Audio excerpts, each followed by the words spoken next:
Referred to the fact that a lot of the areas where you work, there are international connections. These games work across national boundaries. Schools put a huge amount of effort into trying to build international exchanges between school students. It seems to me there ought to be some way of integrating these two thoughts, either in the gaming world or in Jocelyn, some of the work that you're doing. What's your thought on how we might use some of the international nature of a lot of what you do to enhance better international cooperation between schools and students? Well, to be honest, we haven't yet cracked it. With What's Your News, this is one of the things that we're trying to figure out how we can. We're trying to get the program out to more countries so that we have more children giving us their news. But we find that broadcasters are the ones that are worried about the international spillage. They don't want their websites to be seen by, they want to protect their websites. So the CBC doesn't want Nick Jr. having any access to their websites. So it's actually still a problem for us, that kind of international exchange. And this is a very young age group. I think it's perfect. I mean, my dream is that, somebody in the UK will wake up and it's their 5th birthday and they'll sign on to the What's Your News site and they can find out how many other children around the world are having their 5th birthday that day. So it seems very simple, but it's not that easy because of other strictures. Yes.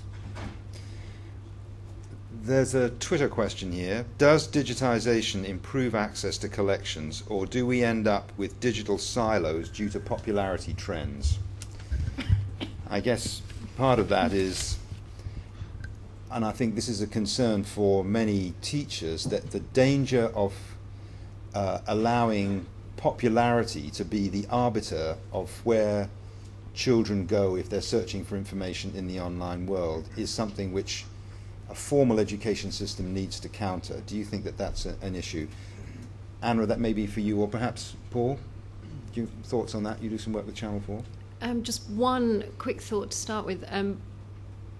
Combining that with the question about the international issue earlier, one of the joys of using a system like Flickr and the tags is that you can discover content down to the minutest level of interest, and also in a multilingual way. That penguin picture I showed earlier had tags in different languages. It opens up the access to these objects in really exciting ways.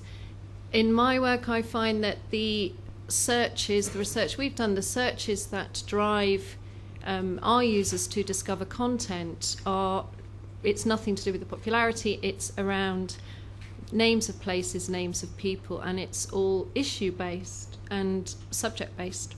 So it's not an issue in that way. Paul? Ian, could I ask you a question? You referred in the beginning of your talk to the fact that the games industry has not had a very good press. It's been regarded as, to some extent, the agent of the devil, and things are now changing, as you said. How do you think that the games industry and educationalists might speak to each other more effectively? In other words, if teachers or a school is interested in finding out what other kind of games they can most readily use in a school context, how would they set about doing that in your view? Well, the most compelling thing about games is that they are interactive. I mean, most forms of entertainment and education has been a passive experience, but through interactivity you empower the user to get involved, and they're self-motivated.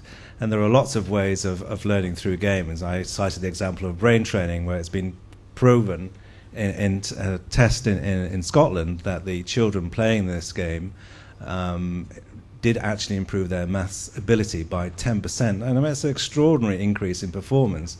It just shows how much better people enjoy things if they're having fun. And just because it's fun doesn't mean say it's bad.